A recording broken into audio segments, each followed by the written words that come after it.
Guys, tugas kimia udah mulai belum? Belum, aku nggak ngerti topiknya nah. 12 prinsip kimia hijau tuh apa aja sih sebenarnya?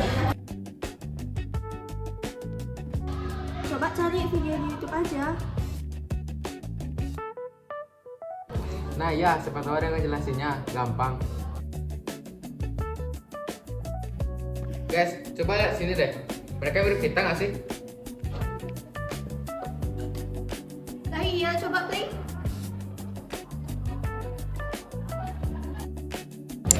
Jadi kimia hijau itu apa sih? Kimia hijau adalah perancangan produk dan proses kimia yang mengurangi atau menghilangkan penggunaan dan pembentukan dari zat berbahaya.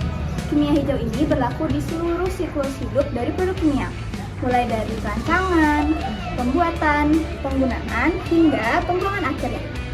Nah, dalam melakukan kimia hijau ada 12 prinsip yang harus dilaksanakan. Apa aja sih prinsipnya? Nomor 1, pencegah limbah. Limbah harus dicegah sejak awal proses kimia. Proses dirancang agar menghasilkan sedikit atau tanpa limbah. Yang kedua ada ekonomi atom. Sebagian besar atom bereaksi harus menjadi produk akhir. Hal ini mengurangi atom yang terbuang sebagai limbah. 3. Yang ketiga, sintetis kimia yang lebih aman. Proses sintetis harus menggunakan bahan yang lebih aman. Tujuannya untuk mengurangi zat beracun dan berbahaya. Yang keempat, perancangan bahan kimia yang lebih aman. Produk kimia dibuat tetap efektif, namun lebih aman. Toksisitas terhadap manusia dan lingkungan harus diminimalkan. Yang kelima, penggunaan pelarut dan bahan tambahan yang lebih aman. Pelarut yang digunakan sebaiknya tidak berbahaya bagi lingkungan. Penggunaan bahan tambahan juga perlu diminimalkan. Yang keenam, efisiensi energi. Proses kimia harus menghemat penggunaan energi.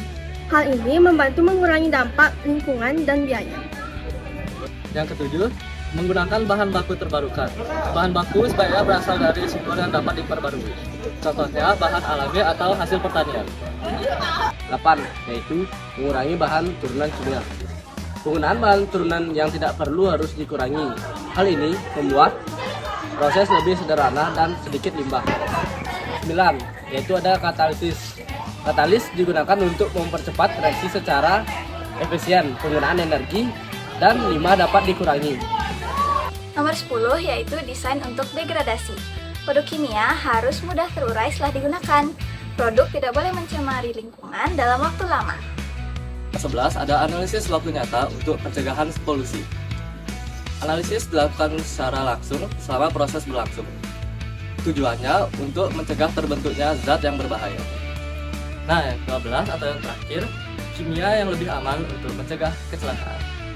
Bahan dan proses kimia harus dipilih dengan aman. Hal ini membantu mengurangi risiko kecelakaan.